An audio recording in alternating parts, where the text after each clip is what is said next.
За.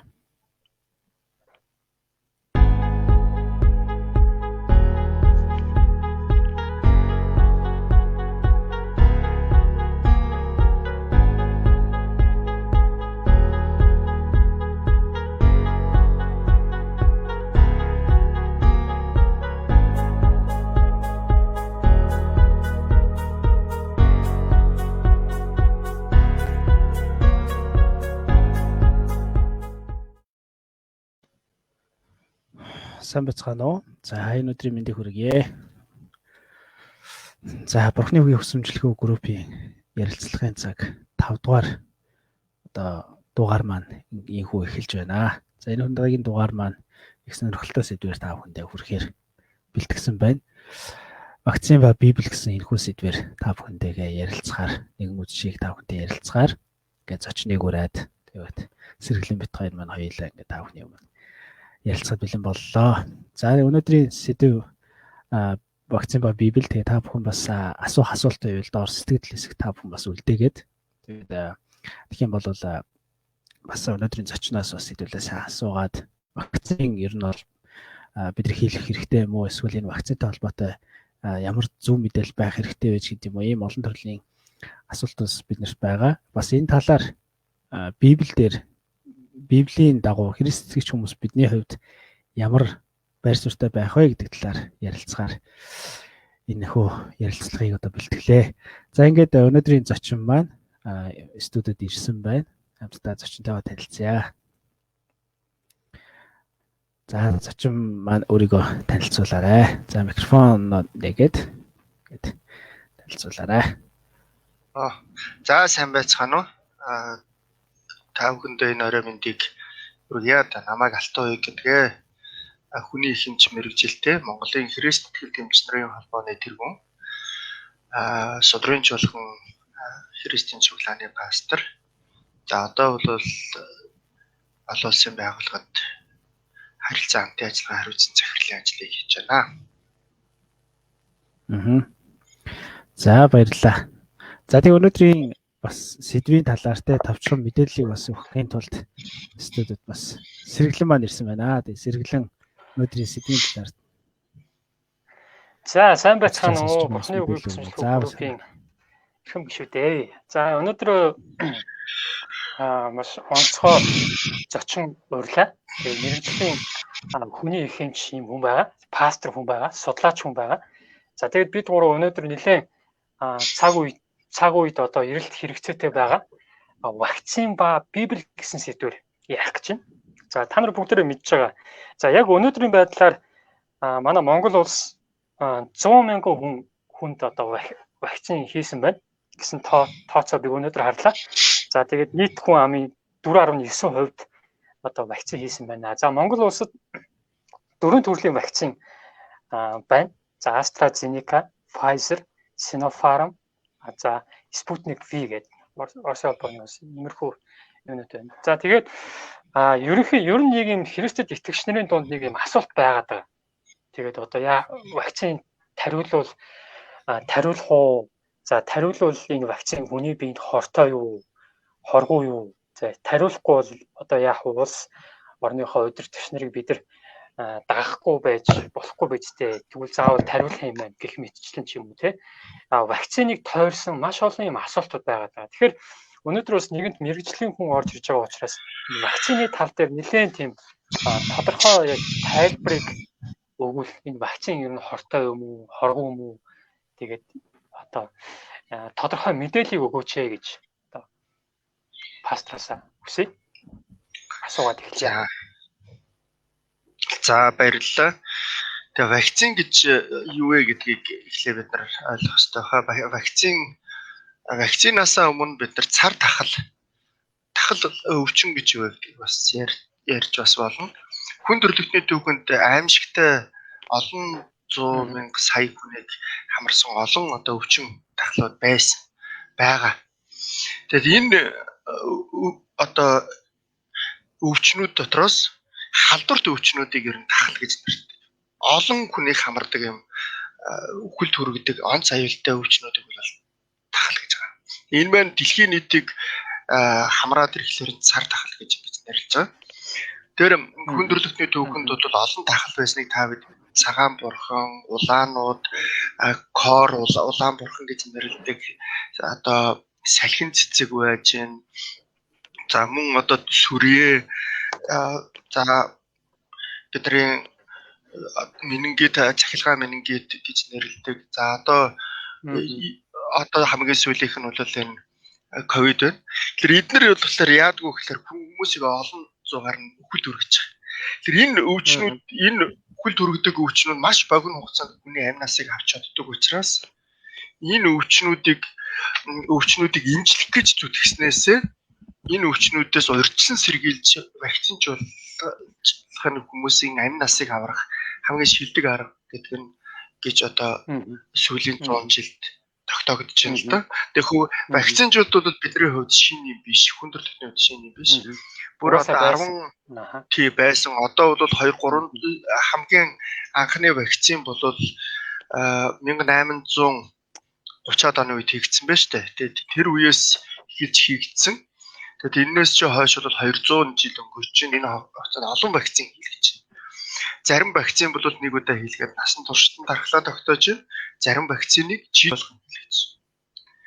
Тэр энэ бол хүүхнийг өвчин тусах үхээс одоо хамгаалж хийж байгаа юм одоо юм л да. Тэгэхээр өөрөөр вакцин гэдэг маань нэг талаар бол идэвхгүй болгочихсон өвчний нэн вирусыг хүнд тарих аргаар тухайн хүний бие дархлаа үүсгэж байгаа. Зохиомл дархлаа үүсгэж байгаа.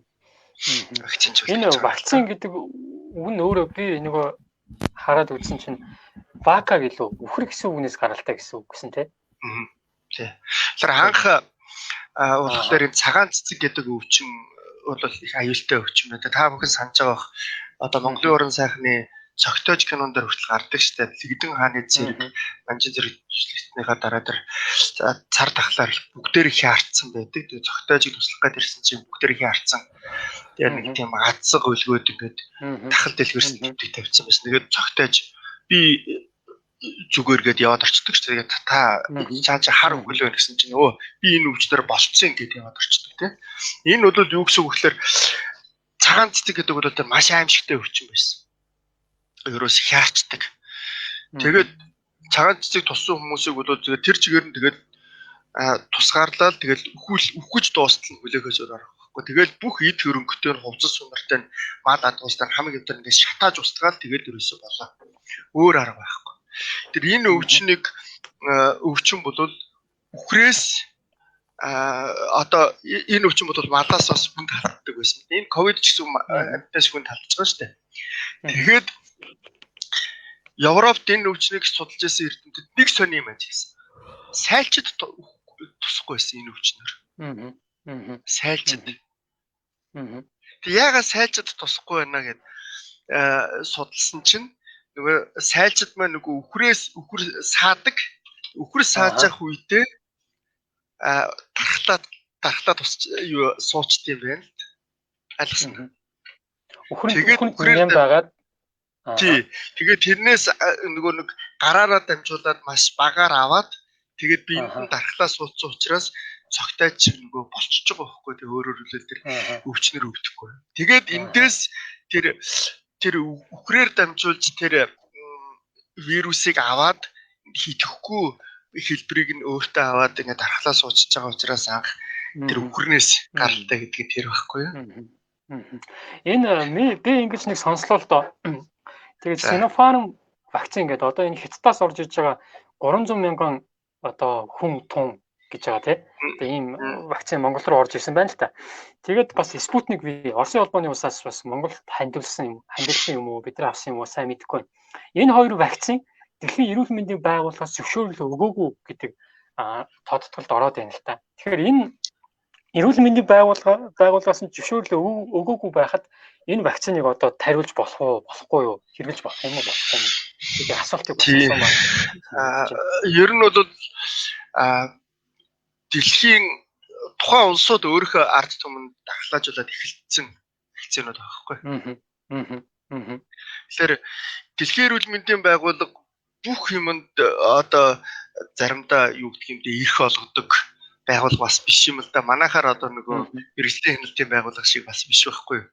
Энд зүгээр одоо зөвлөмж гаргаж байгаа. Тухайн улс үндэстэн ард түмэн одоо эрүүл мэндийн эмнэлгийн компаниуд бол өөрөө бие даасан хэрэгтэй. Тусгай хэрэгтэй байж байна. Тэгэхээр эрдэм шинжилгээ судалгаа юмаа хийгээд өөрөө өөрсдөө бүтээгдэхүүнийг гаргаад ингэ хэрэгжилж байгаа байхгүй юу. Тэгэхээр тэр одоо журмаараа Орос, Америк, Орос хятад улсууд өөрсдөө өөрийнхөө иргэдийг одоо хятад бол жишээлбэл коронавирустай хамгийн анх нүүртүүлсэн улс байгаа шүү дээ. Тийм ээ. Хятад улс бол бас өнөөдөр шинжилгээ ухааны технологийн өндөр түвшинд хөгжсөн орн. Бид нар манай монголчууд тэтгэвргүй хятад руу явбал эмчилгээ хийлгэж гэн, хагалгаа хийлгэж гэн, нэм тэрэ авчраад ууж хэрглэж гэн, тийм ээ. Тэтгэвргүй хүнс ногоог ин хэрглэж гэн гэж зөндөө юм хэрглэж.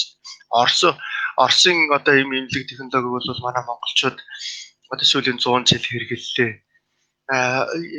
Хэдэн дэлхийн эрүүл мэндийн байгууллагаар баталгаажсан байсан бүү мэд бид нар ч одоо бүгдээрээ л Орос дамжиж вакцин авч төрөөл одоо дөнгөж хүүхэд байхасаа тэгэхээр вакцинжуулалт намарглаа шүү.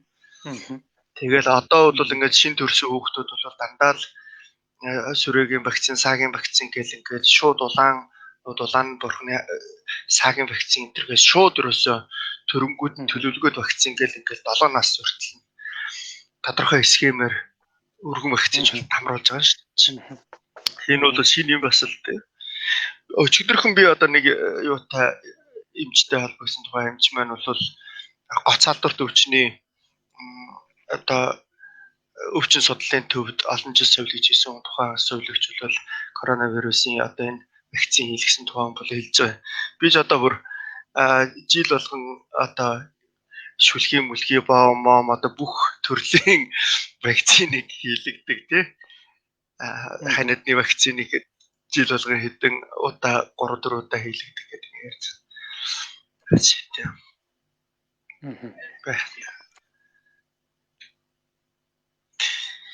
Тэр вакцин гэдэг маань өөрөө одоо өвчний чинь ингээд нэн вирус үүсгэж штэ тий.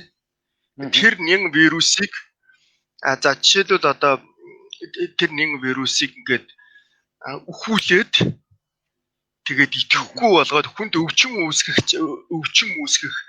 хордуулах чадвар нь алга болгочоод тэгээд идэхгүй тийм вакцинаар хүнийг одоо тухайн вирус вакцинаар буцаад тарчиж байгаа шүү дээ. Тэгэнгүүт хүний биеийн дархлаа өөрөө нөгөө тэр чинь гадны битэж уншаад энэ мүү гэстэй ингэж зодох юм байна, ингэж алах юм байна гэдэг стратеги боловсруулж авч байгааг дархлаа тогтноо гэж ярьж байгаа.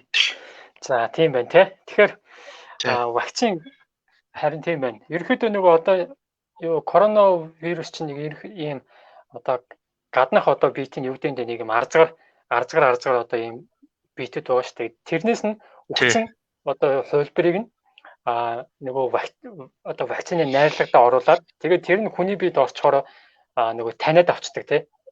Тэнгүүтлээ дараа нь яг жинхэнэ вирус нь ороод ирэх юм бол нөгөө хүний биеийн дархлаа нь өмнө нөгөө нэг тэр таньсан учраас яг тэрний эсрэг ажиллах боломжтой гэж би бас тэгж сонссон ч байна.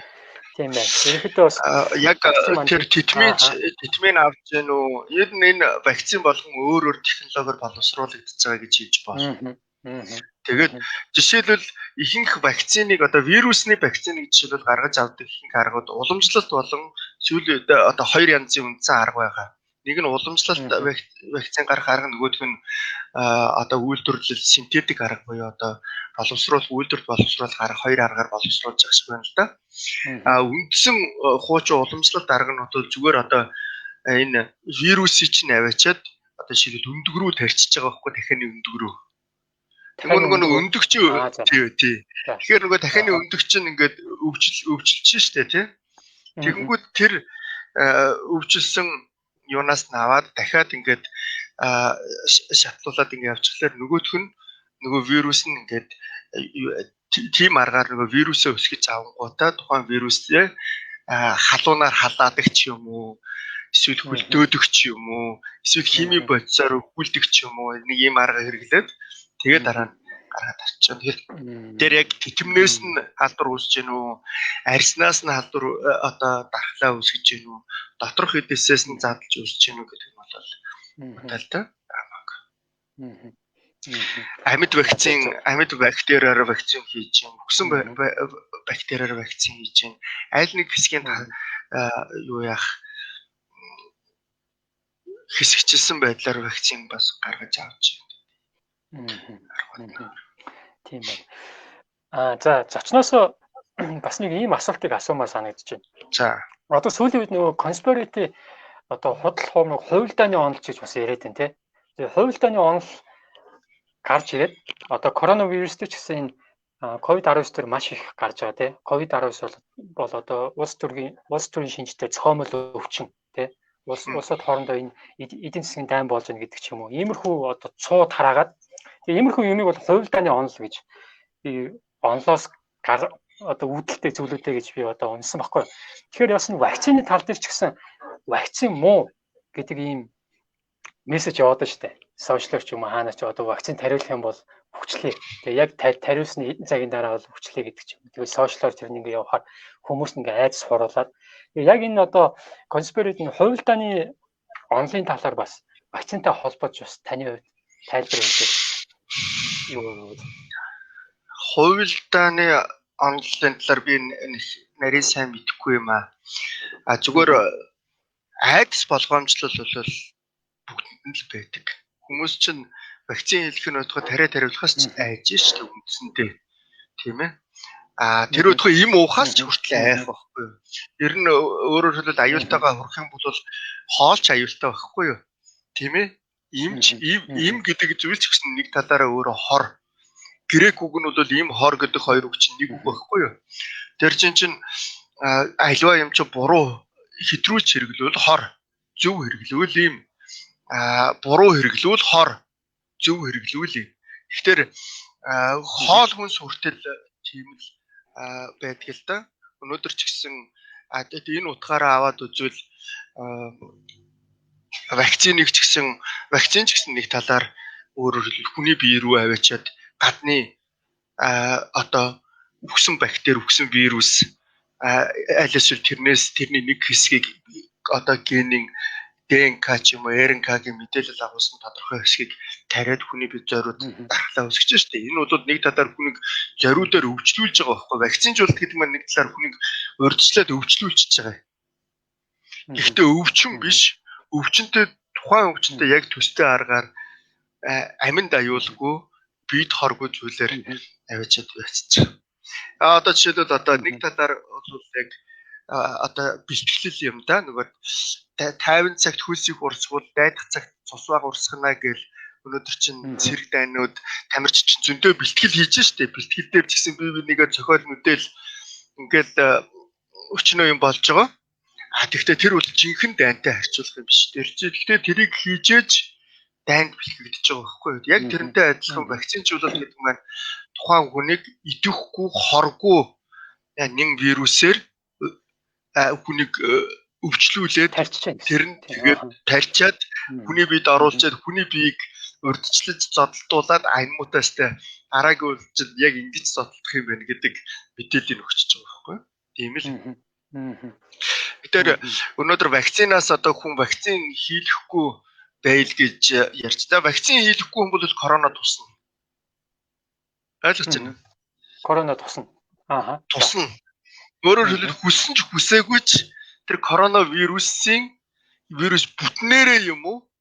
Бүтнээрээ хүний биед орхол байхгүй юу? Хизээ нэгэн цагт. Хаа нэг газар. Тийм үү? Би жишээлбэл вакцин хийхгүй байх эрхээ эдлээд Монголд ч юм уу гадаадд явж агаад би аль нэг газар тэр вирустай таархал байхгүй юу? Тэгэхэд миний бие бол бэлтгэлгүй л байж байна.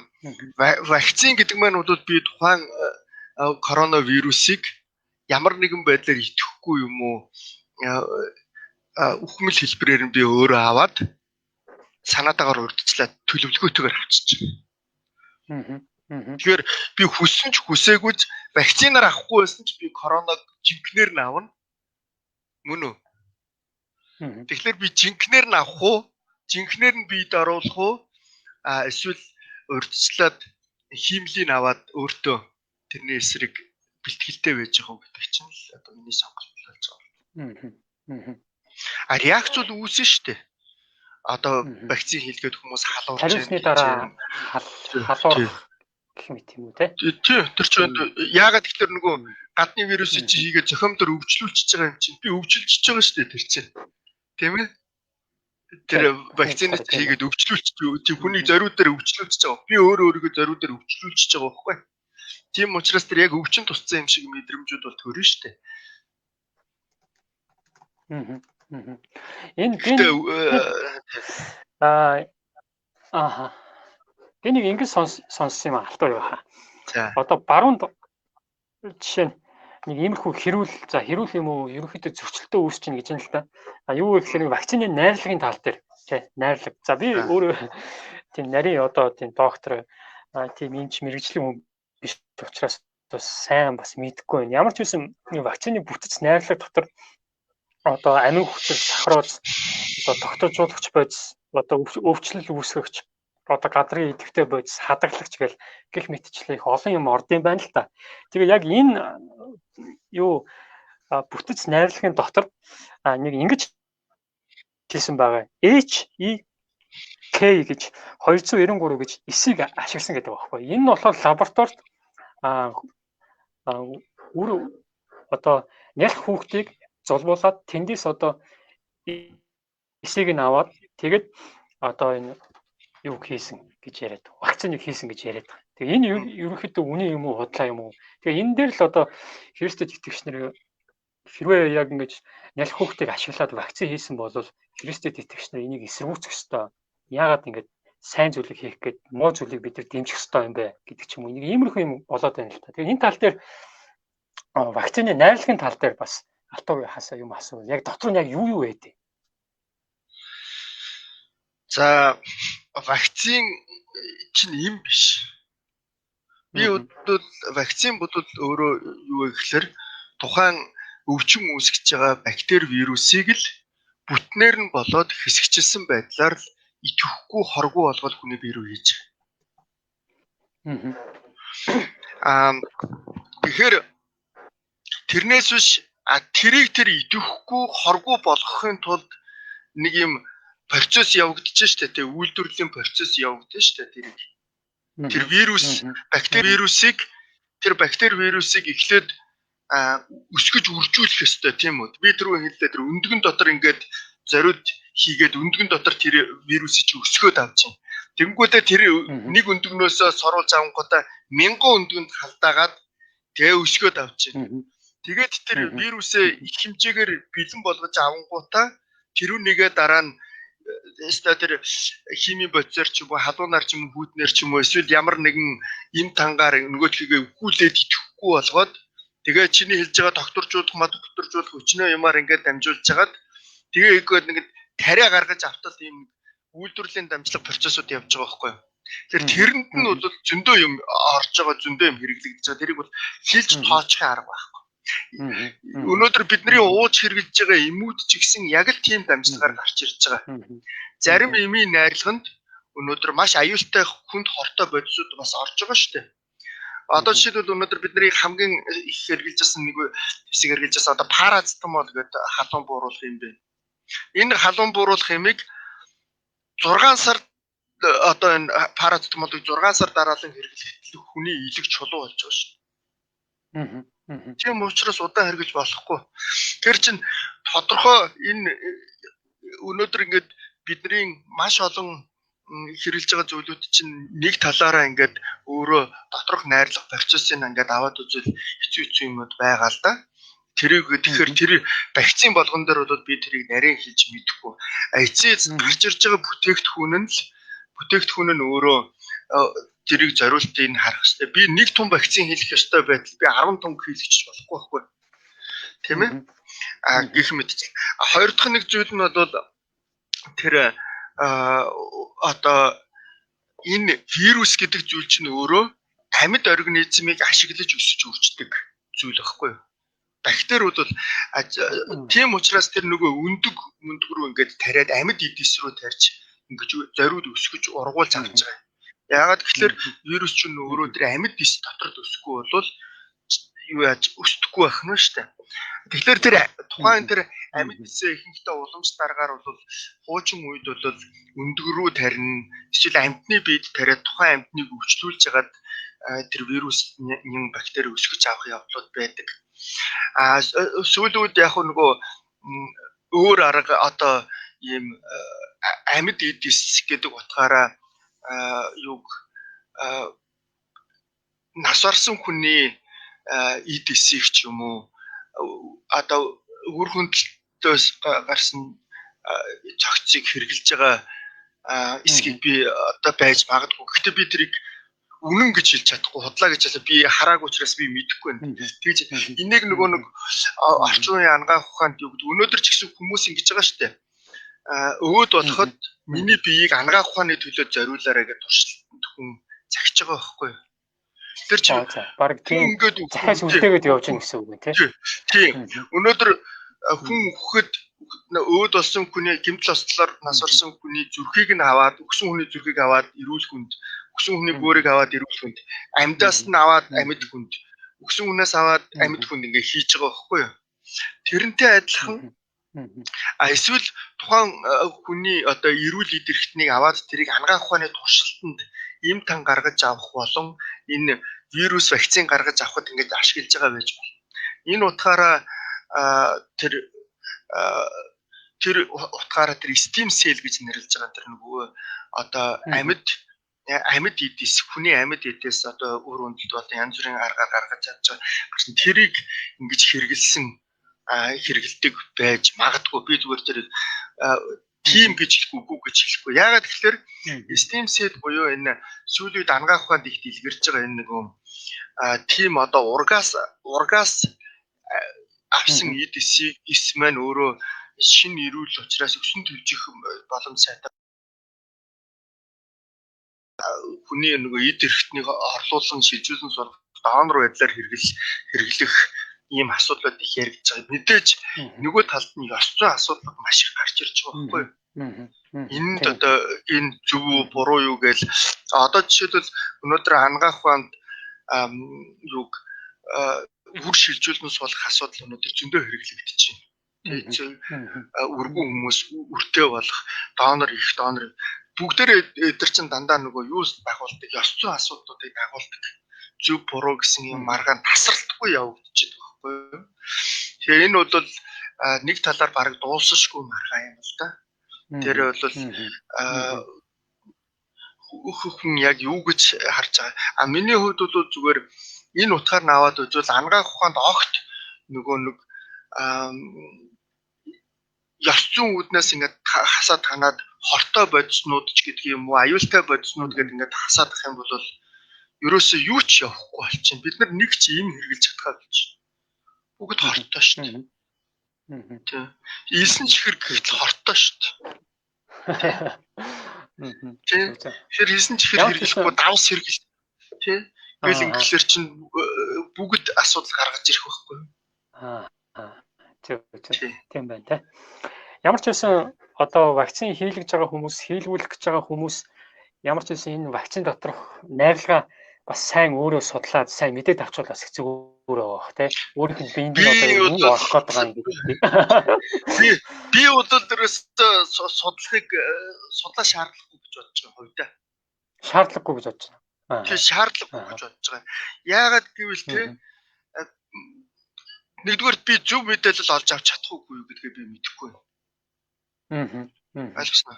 Яг тэр тухайн ийм хязгаарлагдмал байдал асууж байна. Мэдээллийн хязгаарлагдмал байдал байна нэгдүгээр. Үнэн зөв мэдээлэл олж авч чадахгүй. Хоёрдугаарт нь тэр эцсийн бүтээгдэхүүн маань над руу тэр юу тариагүй штэ.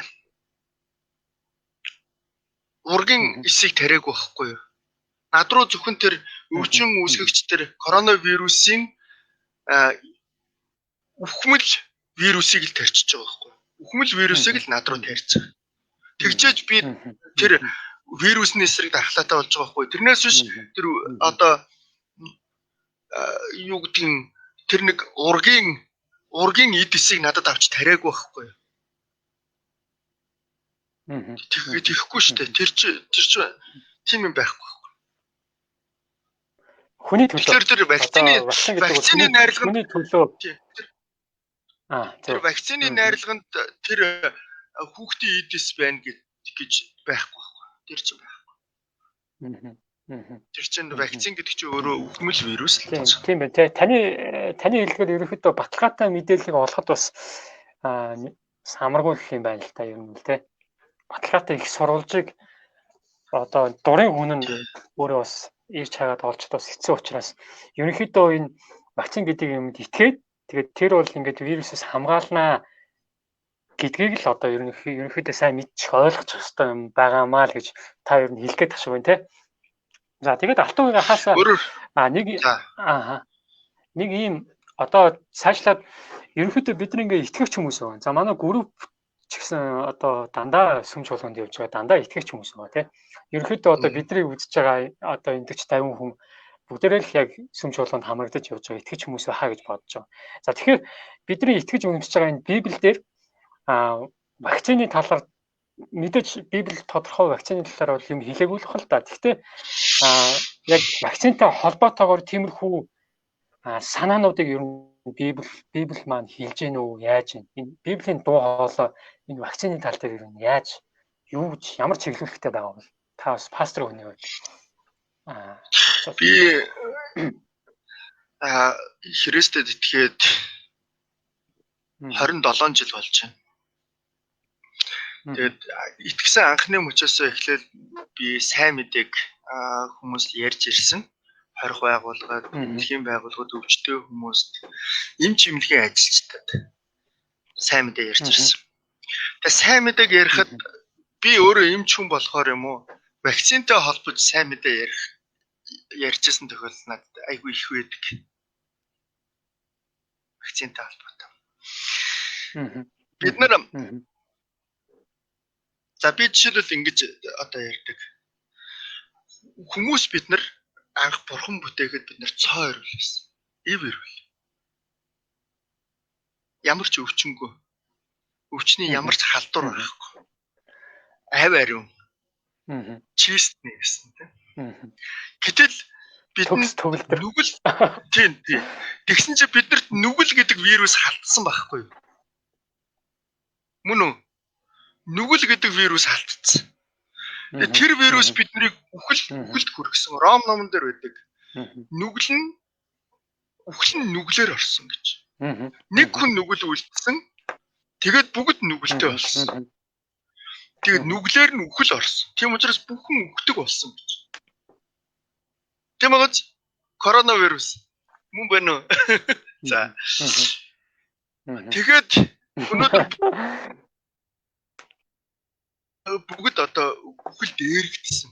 Бүгд нүглийн боол болсон. Садыгээд ч салж чадахгүй. Би түрүүний миний хэлдэг хаач очсон корона тусна. Би корона тусахгүйгээд ч тусна. Баггүй юу? Тэр одоо би яах вэ? Би яавал эргчлөөтэй болох вэ? Яавал би энэ үхэл ба нүглээс эргчлөөтэй болох вэ? Би хүссэн мөртлөө хичээсэн мөртлөө би корона тусна. Хизээ нэгэн цагт би тэгэхээр яавал би эргчлөөтэй болох вэ? Тэгвэл Есүс Христ тодорхой амийн сүнсний хууль намайг эргчлөөтэй болгосон. Есүс яасан? Тэр бас Тэнгэрээс бууж ирсэн. Ариун байсан. Бас гин. Гэхдээ тэр биднийг аврахын тулд өөрөө бидний төлөө нүгэл болсон. Бидний нүглийг өөртөө үүрсэн. Өөрийнхөө цуснд бидний бүх гим нүглийг өөртөө шингээсэн. Өөрөө өвчсөн. Хүн төрлөختний өвчнөр өөрийгөө өвчлүүлсэн. Тэгээд өөрийнхөө цусаар биднийг ариусгасан байна. Тэгээд түүний цусаар бид нар аврагдсан. Одоо эндээс нэг сонирхолтой юм гарч ирж байна. Есүс бол биднэрт вакцин болсон гэсэн үг. Харж байна уу? Есүс Христ аврагч болсон. Тэр аврагч болсон. Тэр өөрөө нүглийн бүхий л бидний өвчнийг өөртөө тээж бидний гмийг өөртөө авсан. Тэгээд тэр эргэж байна. Тэгээд ингэснээр хүн төрлөختөн үхэл ба нүглэн хуулиас чөлөөлөгдсөн байна. Есүсээс миний цусыг уухгүйгээр та нар аврагдах. Миний махыг идэхгүйгээр та нар чөлөөлөгдөх. Аимшигт үгүйсэн байхгүй тухайн үед. Гэтэл өөрөөр хэлбэл Есүс Христ өөрөөрөө дамжуулж хүн төрлөختний үхэл ба нүглэн хуулиас чөлөөлсөн. Өнөөдөр би Есүсийг өөрийнхөө дотор оруулах ёстой. Тэр Есүс миний дотор орохоор тэр нь намайг нүгэл ба үхлийн хуулиас чөлөөтэй болгоцсон. Дахин тэр нүгэл ба үхлийн хууль надад үйлчлэх болчихсон. Би мөнхийн амьтаа болчихсон. Гоё гоц. Би ингэж вакцин гэж ингэж тайлбарлаж номлодог байсан. Одоо ч гэсэн. Есүс өөрийгөө эмч хүнтэй зөвөрсөн. Тэгээ тэр өдгөө Есүсийг сайн анзаарах юм бол эсгэх хөрөнгөтэй зөвөрсөн байдаг. Эсгэх хөрөнгө. Та нар фарисеучуудын эсгэх хөрөнгөнөөс болгоомжлоорой гэж хэлж байна. Энэ бол муу халдвар байхгүй юу? Та нар энэ муу халдвараас болгоомжлоорой гэж хэлсэн. Тэгсэн мөртлөө сайн мэдээ Тэнгэрийн хаанчлалыг эсгэх хөрөнгөтэй бас зөвөрсөн. Тэнгэрийн хаанчлал нь 1 евро сав евро орж байгаа эсгэх хөрөнгөтэй адилхан юм шиг. Тэр өөрөөр хэлбэл аль утгаар нь бид нар хэрэглэх вэ? Аль утгаар нь ойлгох вэ гэдгээс аваад үзвэл энэ хорыг им болгож хэрэглэх үү? Тэ? Имийг хор болгож хэрэглэх үү гэдэгт асуудал гарч ирж байна. Тэгэхээр Есүс Христ бол бидний дотор яг орж ирснээр бидэд нүхэл ба нүглийн дархлаар тавьчих. Энэ хууль энэ биднэрт үйлчлэх болж байна. Тэ? Бид нар хуулийн дор байдаггүй Христэд. Зөв. Тийм байна те. Ерөнхийдөө Есүс Христ одоо хүн төрөлхтний хувьд вирустэй байсан хүн төрөлхтний хувьд аврагч болж одоо вакцины болсон. Тийм ээ те. Тэгээ ерөнхийдөө тийм санаа. Тэгээ өнөөдөр хүмүүст яг сонголт өгч байгаа байхгүй юу? Чи вакцин хийхгүй юу? Есүст итгэхгүй юу? Тэ? Чи өөрөө даван тулах юм уу? Эсвэл Есүсийн хүчээр чи авах юм уу? Энийг даван тулах юм. Тийм байна те. Тийм байна. За доор манай доор бас асуултууд ирээд тах шиг байна. За одоо удахгүй яг доор комменти асуултуудад орно. За тэрнээс өмнө орохоос өмнө нэг асуултыг юу яа гэж бодож байна. Би бас алтуугийн хас бас өмнө нэвтрүүлэгтээ урахаас өмнө бас асууж ирсэн л та. Илчлэлт номны 13 дугаар бүлэг дээр нэг аратны тэмдэг за муу ёрын тоо гэж одоо хүмүүс яриад байгаа тийм ээ. 666 гэж тийм. Тэгэхээр энийг одоо ерөөхдөө яг энэ дээр их том маргаан байгаад байна л. Тэгэхээр нэгэнт бас одоо алтуугийн ах маань орж ирсэн учраас бас энэ дээр тайлбар өгөх хэрэгтэй юм бол.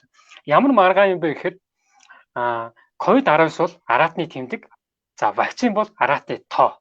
Тийм учраас Христэд итгэж хүмүүс вакцинаас хол байх хэрэгтэй. Тэгэхээр Библиэлд ингэж хэлсэн мэт. Энэ бол аратан гэж. Одоо ерөөхдөө нэг юм их тайлбарууд яваад байгаа байхгүй.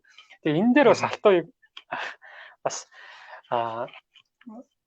хариулал ямар хариулт өгөх. За тэгэхээр вакцин 200 жилийн өмнө хийлгэж эхэлсэн байна тийм үү? Тэгээд анх вакциныг хийхдээ яаж хийдэг вэ мэдгүй. Нөгөө вирустэй одоо халдвартай хутгаар ингээ арьсан дээр нь ингэж зурдаг бай, зүсдэг байсан байгаа ингэж. Тэгээд тэнд нь ингээд шархлаад хувилаад ингээд яршаад ингээ эргээд 5 үсээ тэгээд тархлаад өгтөн тэнд нь асар том сорив үлддэг байж л те. Ерөө та бүхэн саяхан анзаарсан бол тэр Оросын одоо 2 дугаар Екатерина гэдэг хаан Оросд анхны вакциныг хийлгэсэн. Тэгээд анхны вакциныг өөр дөр хийлгэсэн. Гар дээрээ ингэж юм зүслэг хийлгэдэг. Тэгээд тухайн үед бол аимшигтай яг өнөөдрийн энэ асуудал бас гарсан байхгүй юу? Ялангуяа Оросын үнэн алдартны шашинтнууд 2 дугаар Екатеринын Герман хүүхэн байсан байгаа. Юдран шашинт. Тэгэнгүүт буруу номтон хүүхэн ирээд манай үнэн алдартны ариун ард түмнийг тийм үү? чөтгөрийн тэмдэг тавиулж хяаруулах гэж байна. Өвчнийг одоо оруулж ингэж хяаруулах гэж байна гэдэг аимшигтай эсрэг үзэл гарчсан. Тэгээд гэвч одоо тэр их юм бол тэр Екатерина хатан хаан өөрдрөө анх хэлгээд цагаан цэцэг гэж түрүүний ярьсан нөгөө хүчтэй өвчнөөс ингэж Оросын ард түмнийг ангижруулсан. Тэр вакцин бодод анханасаа тийм заавал сорив юм үүсгэлтэй. Жишээлбэл одоо манай монголчуудын бүгдээрийнх нь энэ мөрөн дээр энд нөгөө юу гэдэг чинь сүрээгийн вакцины болмор байдаг шүү дээ. Тэгээ энэ бол вакцинаас ингэж үүсдэг. Энэ одоо үүсгээс өөр арга байхгүй. Тэгээд энэ бол 666 гэсэн тэмдэг биш, тийм үү? За 666 гэдэг тэмдгийн хувьд бол Илчлэл номын 13 дугаар бичсэн энэ хэсгийг бид нэр сайн анхааралтай унших юм бол энэ бол нөгөө юутай холбоотой сатаны хаан ширээнд суугаад гамшигын 7 жилийн дунд үед буюу 3 жил хагасын дараа нийт хүн төрлөختөнд энэ тэмдэгээ дарах тухай өгүүлж байгаа. Тэгэд энэ маш олон чуулгануудын хувьд гамшигын 7 жилийн тухай зөрүүтэй ойлголтууд байгаа. Тэг миний хувьд бол бидний хувьд бол юу гэж ойлгодог вэ? Энэ Даниэл гэдэг номон дээр анх энэ гамшигын 7 жилийн тухай зөвлөгдсөн байдаг.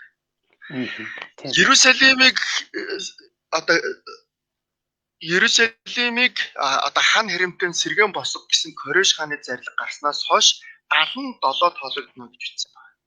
77 жил. 490 жил байна даа тийм. Тэр 490 жилийн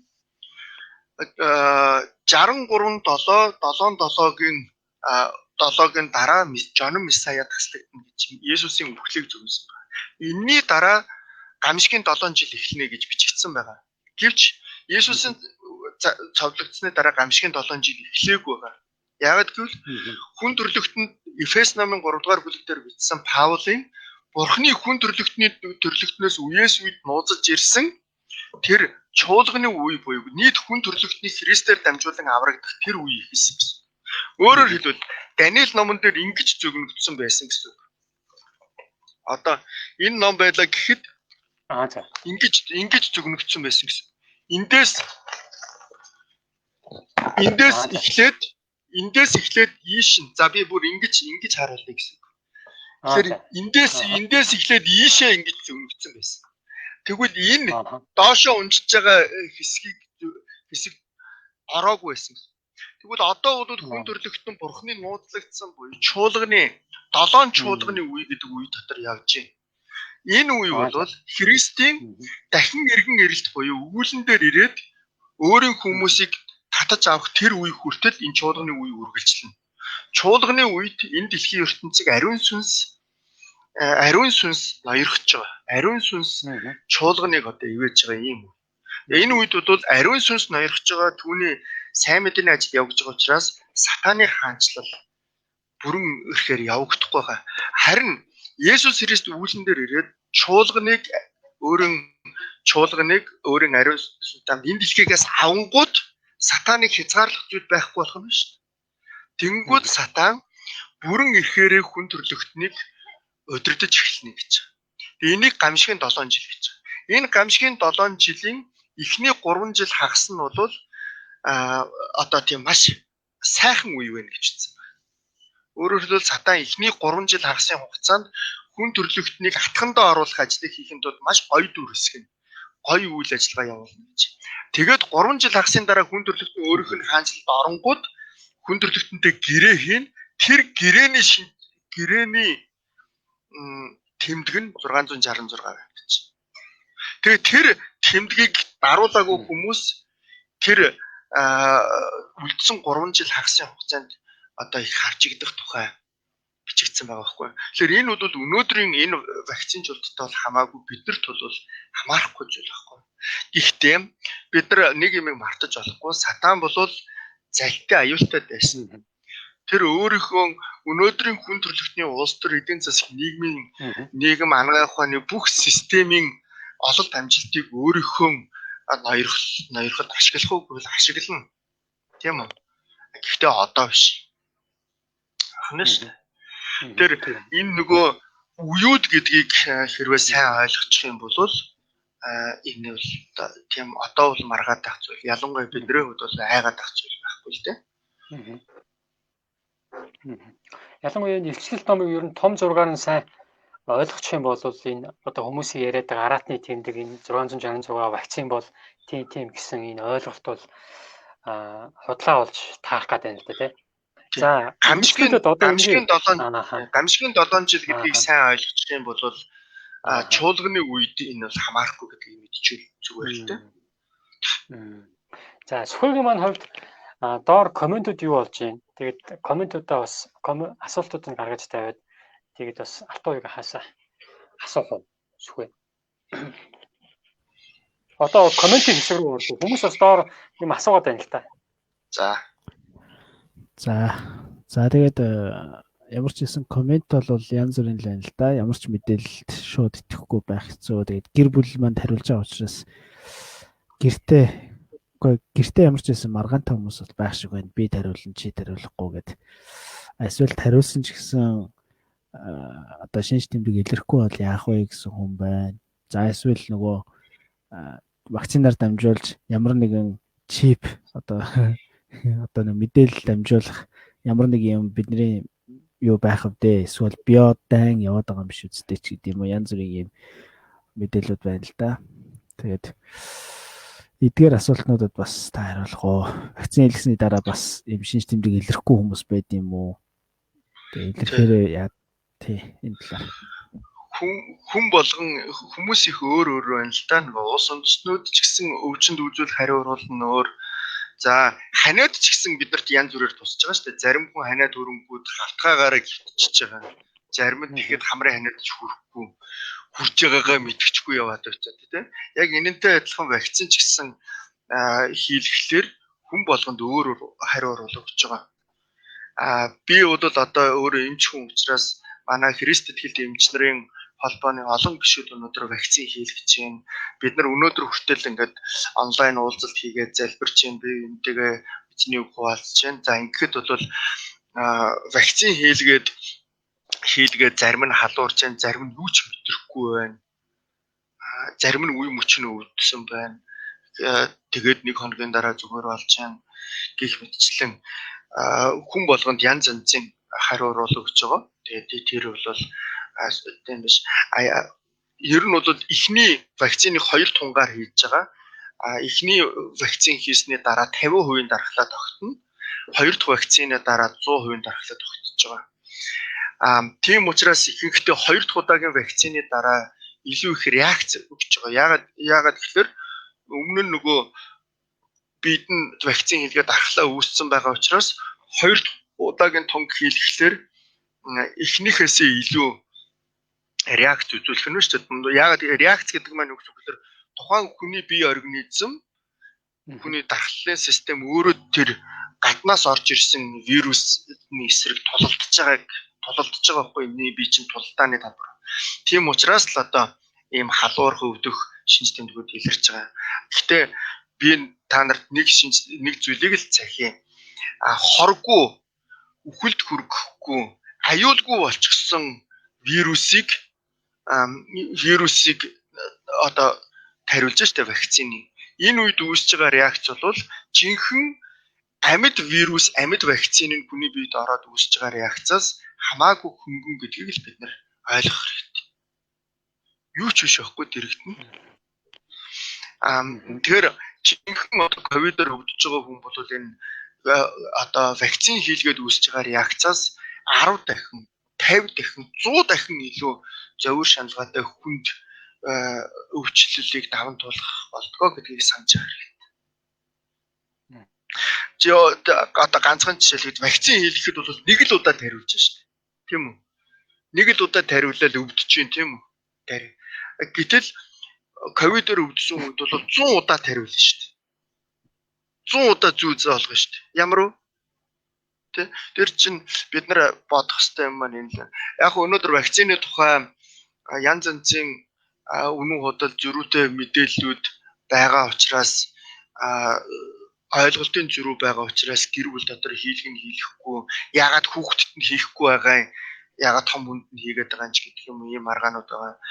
Мэдээж вакцин хийлгэснээс зарим реакцууд бол ус зарим хүн чинь бол их мэдрэг тийм хүмүүс бас байна шүү дээ. Ийм анафилаксийн шок, одоо харшлын шокууд энэ төр гэж нэрлэдэг тийм хариу урвалууд байдаг. Энэ зөвхөн энэ вакцинд илэрдэм биш. Өөр одоо юунууд төр ч гэсэн өөр өвчин, өөр эмчилгээний үед ч гэсэн одоо харшлын урвалууд гардаг штеп. Жишээлбэл одоо эмнэлэгт хэвтгэхэд чинь та ямар нэг эм тарианд харшилтай юу гэд заавал асуудаг байхгүй юу? Тэгээ зарим хүн тэрийг мэддэг, зарим хүн мэддэггүй. Гэтэл эмчилгээний явцад гівгэн одоо реакц үүсээд эмчилгээнийхээ дундуур хүндрэх явдлууд бол ангаа ухааны практикт гардаг штеп. Тэглээгээд тэр хийж байгаа имийг эмчилгээ нь буруу байсан, тэр хийж байгаа им нь буруу байсан гэж ярьдаггүй байхгүй юу?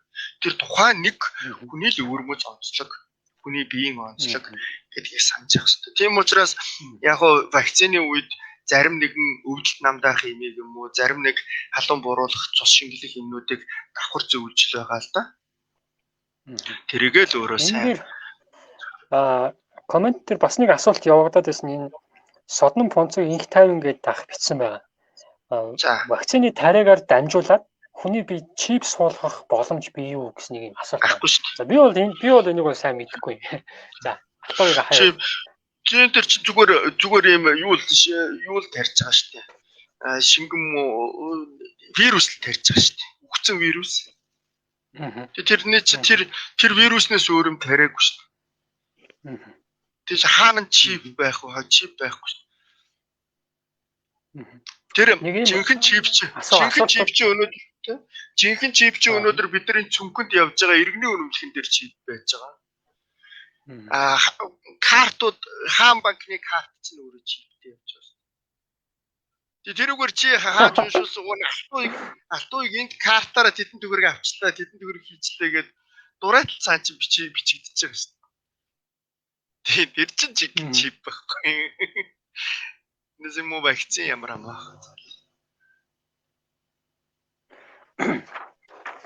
За доор нэг ахад нэг юм асуулт орж ирсэн байна. Вакцинд хариулахаар хүний бие вирустэй болсон гэж ойлгож болох уу? Тэр вирус нь тариулаагүй хүнд халдах уу?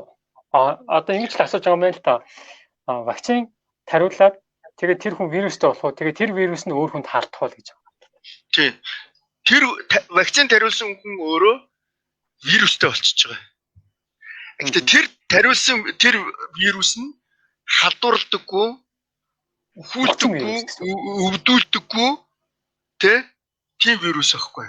Нэг ёсондоо амьгүй вирус гэж ойлгочих болох уу?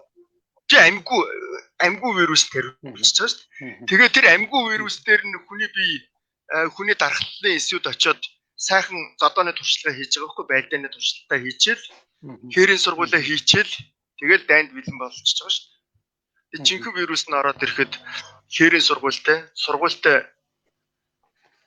дархлааны эсүүд очиод будаа болгочих шүү дээ. Ийм л учиртай.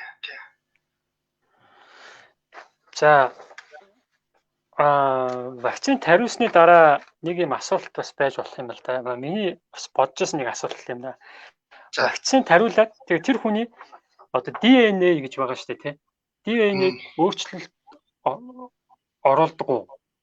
Одоо дараа нь 5-10 жилийн дараа ч юм уу ер нь вакцины одоо тэр хүнд үзүүлж байгаа урвал хариу одоо сөрөг шинж тэмдэг ер нь байна уу? Хэр байна гэдэг. Энэ коронавирусын хамгийн их санаа зовж байгаа зүйл нь яг энэ асуулт л байгаа. Тэр урд өмнөх одоо жишээлбэл цагаан цэцгийн чинь улаан бурхан ч гэдэг юм уу сагийн вакцинуудын онцлог бол цэвэр байгаль дээр байсан хадар төвчин үүсгэгч хүнд өвчин үүсгдэг тэр аюултай вирусүүдийг идэхгүй өхмөл болгоод хүний биед хэрэгжилжсэн. Энэ коронавирусын онцлог бол энэ генийн өөрчлөлтийн аргаар гарч ирсэн вирус гэдэг өөрөө тэр өвчин үүсгэгч вирус маань өөрөө гарал үүсэл нь их аюултай байгаа байхгүй юу? Байгаль дээр натуралаар байдаг вирус биш. ямар нэгэн хувирсан одоо өвчин үүсгэгч вирус байна гэдэг л асуудал гарч ирж байгаа. Тийм учраас энэ вирусны эсрэг хийгдэж байгаа вакцины нь өөрөө тодорхой хэмжээгээр генийн өөрчлөлттэй вакцин гарч ирж байгаа гэдэг ийм дүгнэлт автоматар хийгдчихэж байгаа байхгүй юу? Тийм учраас энэ нь эргээд хүний генд аюул үүсгэж байгаа юм биш үү гэдэг асуудал гарч ирж байгаа. Тэгэхээр энэ бол нөгөө ер нь генийн өөрчлөлттэй хүнсний бүтээгдэхүүн гэдэг асуудал сүүлийн одоо сүүлийн 10-аад жил их яригддаг болсонтой холбоотой. Уг нь бол 1970 оны үеэс эхлээд генетикийн шинжилгээ ухаан хөгжснөөс эхлээд хүмүүс генийн өөрчлөлттэй бүтээгдэхүүн хэрэглэж эхэлсэн шүү дээ. Одоо ингээд захын дэлгүүрт ороход Хятадаас орж ирсэн хүнсний бүтээгдэхүүнүүд гэл тэгэхэд маш их генийн өөрчлөлт орсон хүнсний бүтээгдэхүүнүүд бид нар өөрсдөө хэрэглээд гисэн. Хятадаас орж ирсэн помидорууд байна, жимсгнүүд байж гэн, төмөс ногоонууд байж, хүнсний ногоонууд байж гэн, дахианы махнууд байж гэн. Чи дандаа генийн өөрчлөлттэй бүтээгдэхүүнийг хүмүүс өнөөдөр KFC-г одоо Оросд яагаад хориглоо? Яагаад гэвэл Хятадд байгаа хийсэн генийн өөрчлөлттэй дахианы махыг одоо хэрэгжилж байгаа учраас энийг тийм учраас KFC-г Оросд хориглож шүү дээ. Генийн өөрчлөлттэй хүнсний бүтээгдэхүүнээс татгалзъя гэдэг нь натурал юм хэрэглээ. Тэр энэ бол хөдөлгөөн болчихлоо. Тэгэхээр генийн өөрчлөлттэй энэ жимс ногоо бүтээгдэхүүнүүд сүүлийн дэлхийн нийтээр нэг хүнсний асуудлыг шийдэхин тулд генийн өөрчлөлттэй бүтээгдэхүүнүүдийг их хэрэглээд ихсэн чинь энийгээ дагаад байгальд амьтдад генийн өөрчлөлтүүд гарч эхэлж байгаа байхгүй юу? Тэр л сарсан байгааха тэр л далайн амьтад тэр л одоо өв сургамлаар хооллож байгаа амьтад маань өөрсдөө идж байгаа хоолноос генийн өөрчлөлтүүд гараад ирсэн. Өнөөдөр энэний нэг одоо баталгаан жишээлбэл энэ генийн өөрчлөлттэй хүнсний бүтээгдэхүүн дахианы мах идсэн хүмүүс одоо эрэгтэйчүүдийг одоо нөгөө ижил хүүстэн хүүсдэж их хандлагатай хүмүүс их гараад байна гэдэг ингээ яриад байгаагийн учир нь энэ шүү дээ. Харж байна уу? Тэгэхээр эн чинь зүгээр нэг тэгэхээр коронавирус маань өөрөө байгальд зөвхөн амьтнаас амьтанд халддаг вирус байсан чинь амьтнаас хүнд анхудаа халдчихсан байхгүй юу? Тэгээд хүнээс хүнд халдаж эхэлсэн. Тэр хамгийн том аюул нь энэ байсан юм байна. Тэр өмнө нь бол одоо жишээлбэл амьтнаас хүнд халддаг халдварт өвчнүүд байсан. Жишээлбэл борцлооз гэдэг юм уу те? Шүлхий, бом одоо эдгээр бол заримдаа амьтнаас хүнд халддаг. Гэхдээ тэр амьтнаас халдвар авсан хүн нь жишээлбэл одоо галзуу хоонд хазуулаад галзуур тэр хүн л өвчлөхөөс биш тэр хүний хажууд байгаа хүн өвддөггүй байсан байхгүй юу? Ойлгосноо? Энэ коронавирусын аюул нь болохоор тэр амьтнаас авсан хүнээс хүнд халдаж эхэлснээр л хүн төрлөختний хамгийн айлгсан нь энэ юм байна. Тэр өмнө нь одоо жишээлбэл та бүхэн сайн санаж байгаа бол өмнө нь бол хүн төрлөختөнд хүрэлтэн олон халдварт өвчнүүдийг ерөнхийдөө устгаж дараа дууссан байсан. Гэтэл SARS, H1N1, шувууны ханиад гэдэг өвчнүүд сая одоо сүүлд ихэд гарсан. Тэгээ энэ өвчнүүдийн аюул нь болохоор дандаа амьтнаас хүнд халдж исэн. Үхэл маш өндөртэй. Маш бас юм яг дүрж хувирсан мутацид орсон гэж нэрлэдэг тийм мутацид орсон ийм вирусүүд байхгүй юу. Тэгээд тийм учраас дэлхийн анагаах ухааны эрдэмтэд эмчнэр нэг л юмнаас үхтлээ айж ирсэн. За энэ одоо өөрчлөгдсөн мутацид орсон вирус бактериуд өнөөдөр амьтны вирусууд хүнд халдаад эхэллээ. Энэ их аюултай. Хамгийн гол нь энэ нь хүнээс хүнд бити халдчихасаа гэж айж исэн байхгүй юу. Гэтэл яг энэ нь яг коронавирустай гарсан байхгүй юу. Коронавирус амьтнаас хүнд халдсан гэхдээ хүнээс хүнд халдаад эхэлсэн. Тэр дундаа амьсгалын замаар халдаж эхэлсэн.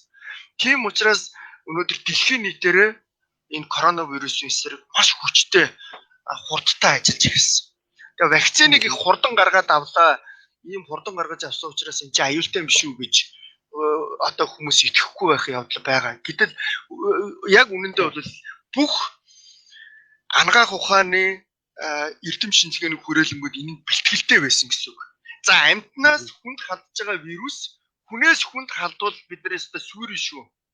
Тийм учраас урьдчилаад энэнд бэлтгэлтэй байгээд хүмүүс одоо ангаах ухааны хүрээлэнгүүд энэ дээр маш хүчтэй бэлтгэл хийжсэн. Тийм учраас ханиадны шувууны ханиад SARS, H1N1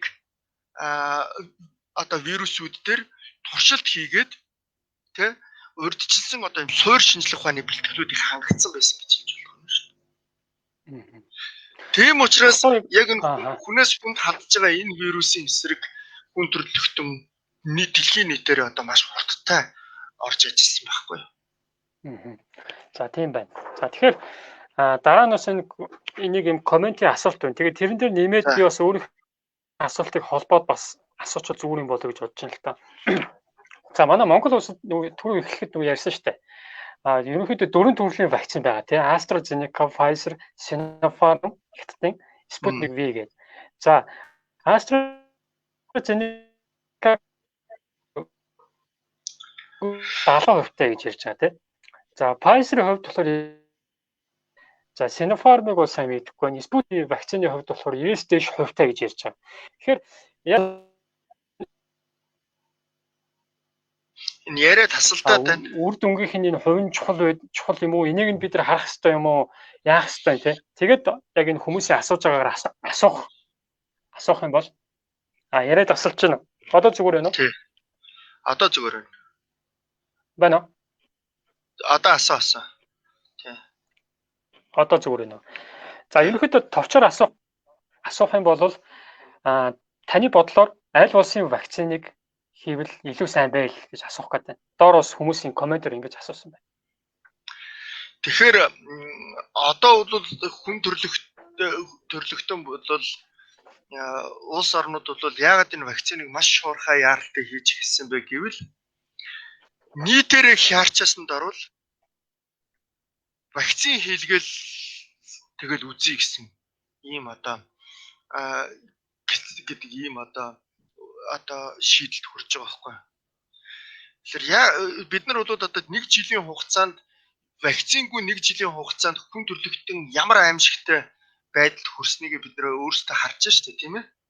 Вакцин байхгүй бол энэ чинь ийм тариа алга бүгдээрээ өвчлөөл эдгээл эргэж өвчлөөл ингээд энэ бол айгүй хэцүү гэдг нь бол одоо харагдсан. Олон ч хүн өглөө шүү дээ. Энд ч одоо хэдэн 100 мянган хүн өглөө. Тэгэхээр энэ бол одоо ер нь дэлхийн нийтэд практик байдаг юм л да. Ангаах ухаанд бол ерөөсөө заримдаа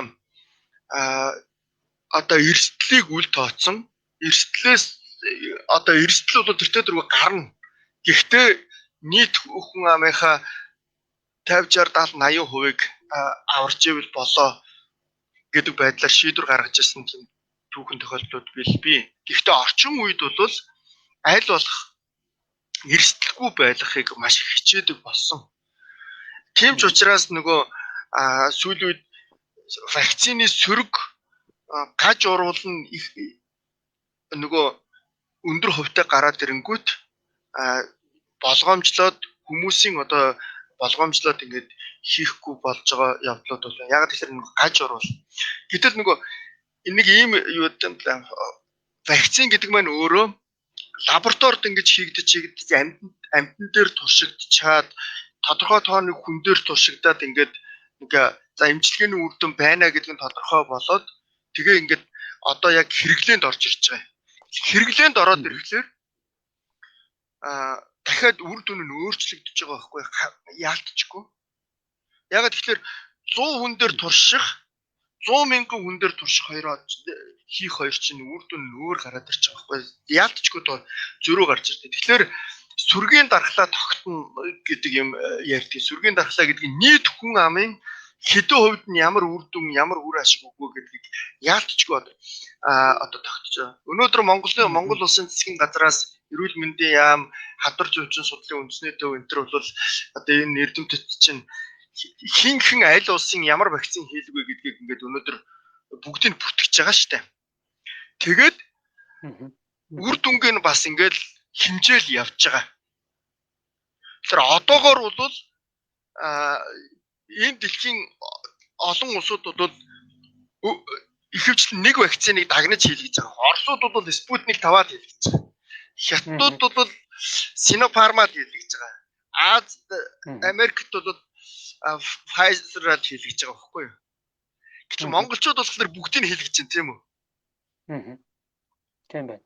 Өөрсдөө сонгоод хийлгэж байна. Тийм учраас манай монголчууд магадгүй энэ дэлхийд дээр энэ вакцинуудын аль нь жинхэнэ үр дүнтэй вэ гэдгийг жинхэнэ харуулж магадгүй байхгүй. Манайх хамгийн харьцуулалт сэтэ улсч болж байгаа байхгүй нэг талаар. Өнөөдөр Израиль улс хамгийн ихэнд вакцинжуулалтанд хийлгэсэн ард түмнэ.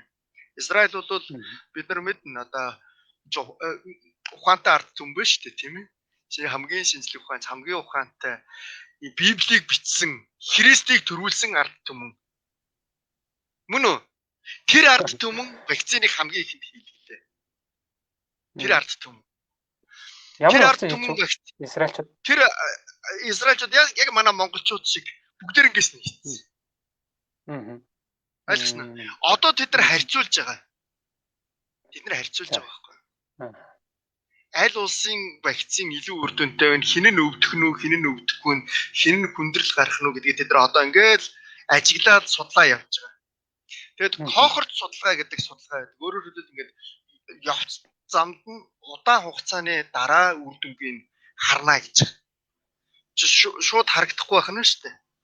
За AstraZeneca-г хийлгсэн чинь 10 сар дараалтаа тогтлоо.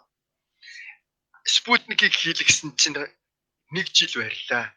Хятадыг 2 жил байрлаа. Ч гэдэг юм уу те.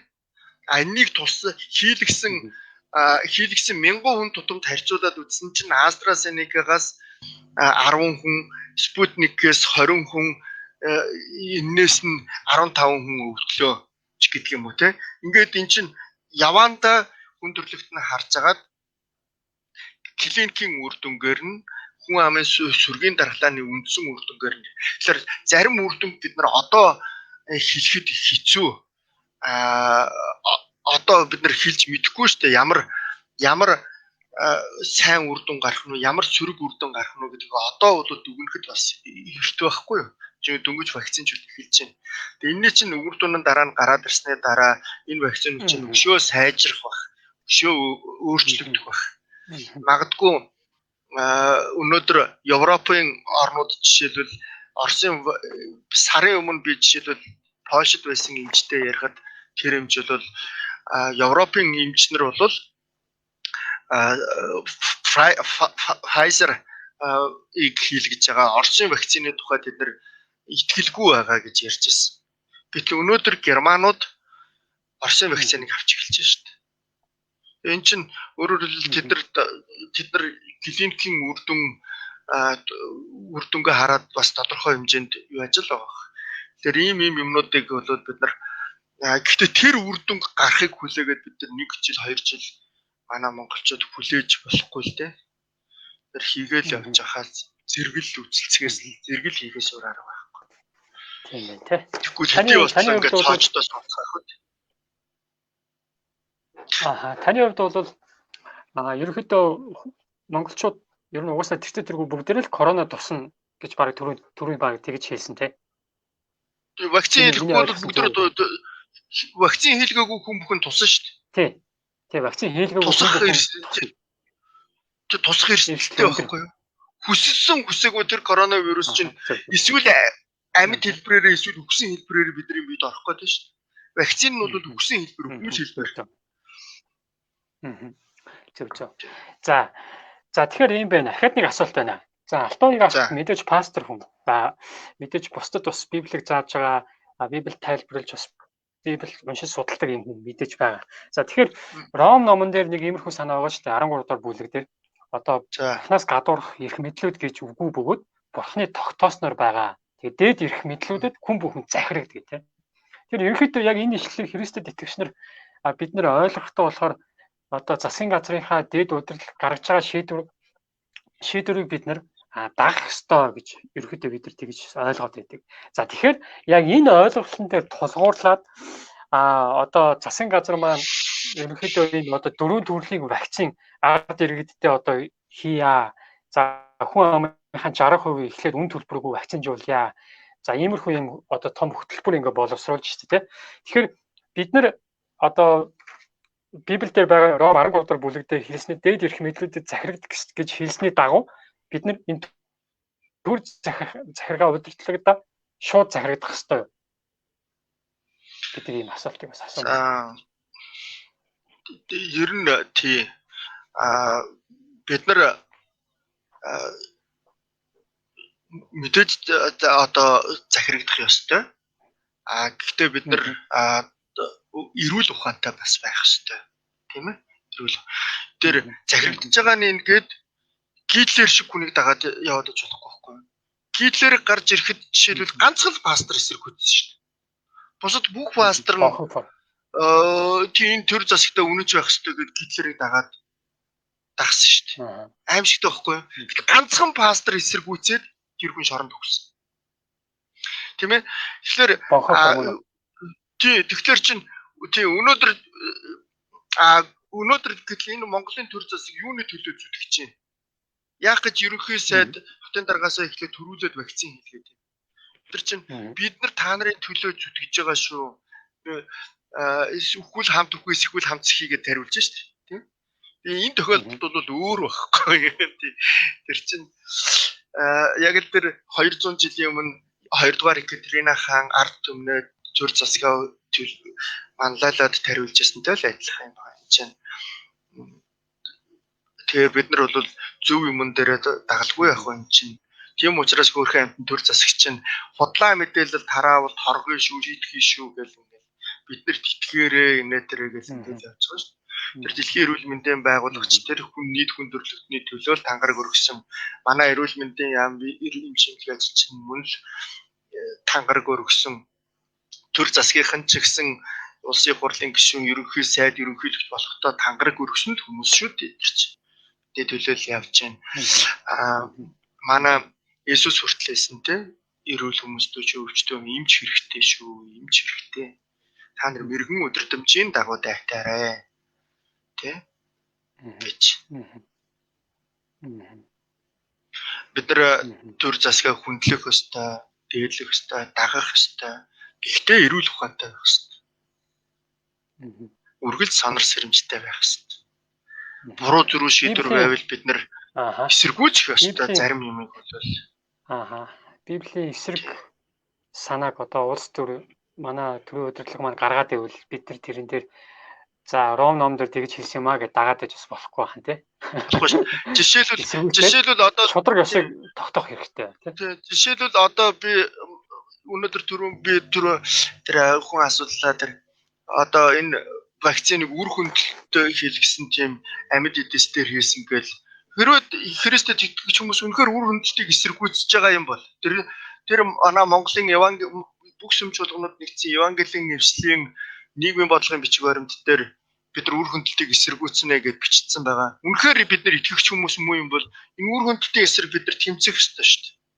Энэ үр хөндлөлтийн эсрэг заалтуудын эсрэг тэр үр хөндлөлт хийлгэхээс сууж байгаа эмэгтэйчүүдийн эмнэлэг дээр очиод хин сайн мэдээ ярьж хин тэднийг болиулах юм бид нар л болно. Бид нар л энэний эсрэг тэмцэх ёстой шүү дээ. Чи? Эн чин буруу юмны эсрэг бид нар дуурхал өөрийнхөө чадах бүхнийг хийх л ёстой байхгүй. Зөв. За ерөнхийдөө бас бид нар маань ярилцаад цаг 13 минут болсон байна. Тэгээд маш олон бас ойлголтуудыг бас авах хичээлээ. Үзэж байгаа хүмүүс маань ч гэсэн бас мэдмээр байсан ойлголтуудаа бас авсан бахаа гэж бас найдаж байна. За тэгээд ерөнхийдөө Алтуурыг хас өнөөдөр ойлгож одоо сонсон зүйл нь юу гэхээр миний хувьд бол за итгэгч хүн ер нь вакцинаас нэг айгадаг шаардлага байхгүй юм байна. За энэ бол вакцин гэдэг зүйл хүн төрөлхтний хувьд бол ололт амжилт. Тийм учраас бид энэ COVID-19-ыг давж гарахын тулд энэ вакциныг бид хийлгээд тэгээд дархлаагаа сайжруулах хэрэгтэй юм байна гэж миний хувьд ойлголоо. За тэгээд эцсийн дүгнэлтийг одоо энэ үзэж байгаа лайв үзэж байгаа хүмүүст хандаад Алтуурыг ах маань бүх яриагаа дүгнээд нэг дүгнэлтийг нэг та нэг хийгээч гэж бас таньс хүсэж байна. Тэгээд ерөнхийдөө лайв дуусгая та тийм ээ. Тийм бид нар бол маш гайхамшигтай ерөн үед амьдарч байна. Бурхан биднэрт үнэхээр эрүүл ухаантай бас ивэлтэй юм цаг үеийг бидэрт өгсөн байна. Тэгээд юуны эзэн одоо хүн төрлөختөнд бид нар агуу их ивэл нэгүслийн одоо цаг үед амьдарч байна. Гэхдээ бид нар энэ ивэл нэгүслийг бид нар бас эрүүл ухаантай зөв сайхан авч явах хэрэгтэй. Худал хуурмаг энэ дэлхийд бас олон худал хуурмаг бас байна. Тэгээд зөвхөн одоо Библийг зөв буруу тайлбарлах ч бас их байна. Тэг. Библи номыг буруу ашиглаж ирсэн, буруу тайлбарлаж ирсэн өчнөн тохиолдлыг бид нар мэднэ. Ноднон хавар амилсны баяраар ковид устнаа энэ гэдэг хүртэл иш үзүүлэлгүүд үзлээгээд өчнөн одоо чат линкүүд явж ирснийг та бүхэн мэднэ. Тэгэхээр ямар олон хуурамч иш үзүүлэлгүүд, ямар олон худлаа мэдэмхэрүүд байна. Тэр Христ итгэлт хүмүүс бид нар бол итгэгч хүмүүс болохоос биш, ухар сүсгтнүүд биш. Тийм учраас бид нар маш олон зүйл дээр үнэхээр мэдлэг мэрэгэн ухааны асар их баялаг бидний эзэн Иесус Христ дотор байна. Тийм ээ? Бидний эзэн бурхан хэрэг явдлыг нууцлах нь бурханы суу алдар. Түүнийг олж илрүүлэх нь хаадын суу алдраа гэж сургаалт өгнө. Амен. Тэр бидний эзэн хэн билээ? Бидний бурхан ямар бурхан билээ? Гэдгээ бид нар маш сайн үнэхээр гадралдаг биш, доторлдог байх хэрэгтэй. Эзнийхээ зүрх сэтгэлийг мэддэг байх. Тэгэд та биднийг энэ цаг үеийн гэрэл гэгээн болж яваарай. Айдас давсан нь болж яваарай. Зөв зүйлийн гэрчлэгч нь байгаарай. Бурууд шудраг, зөвд зөөлөн байгаарай гэж бидний эзэн захисан байгаа шүү дээ. Тэр та бүхнийг үнэхээр энэ хорвоогийн гэрэл болж, гэгээ болж, энэ ард түмэнд итгэл найдвар болж, баяр баясгалан болж тийм яваасай гэж ахын төстэй яриж байна. За баярлалаа. За тэгээд энэ оройны цагт бидэнтэй хамт байсан Бурхны үгийг хүсэмжлэх группийн бүх эрхэм гишүүдтэй баярлалаа. Тэгээд яг пасторын хэлснээр хамтдаа үнэхээр эзнийгээ гэрчилж амьдрцгаая гэж уриалж байна. За тэгээд цочноор өнөөдөр урилгын маань аваад ирсэнд Салтоёг пастортаа маш их баярлалаа. Сүхэ маань байсан байна. Би Сүхэгээ гараа ичсэн байна гэж ойлгосон. За Сүхэгийн маань хувьд хамгийн төгсгөлийн үгийг хэлээд тэгээд лайв явах дуусах уу. За ямар ч байсан урилга хүлээн авсан баярлалаа. За тэгээд хэрэгтэй мэдээлэл өгсөн талархаж байна. Тэгээд дараагийн удаа бас зөндөө олон үйлчлэл талбар дээр уулзалнаа гэж итгэж байна. Баярлалаа. За баярлалаа та нарт. За баярлалаа Алтуйг хаа. За бурхан та бүхнийг ивэх болтугай. Ажил үйлс чинь амжилттай байх болтугай. Амар тайван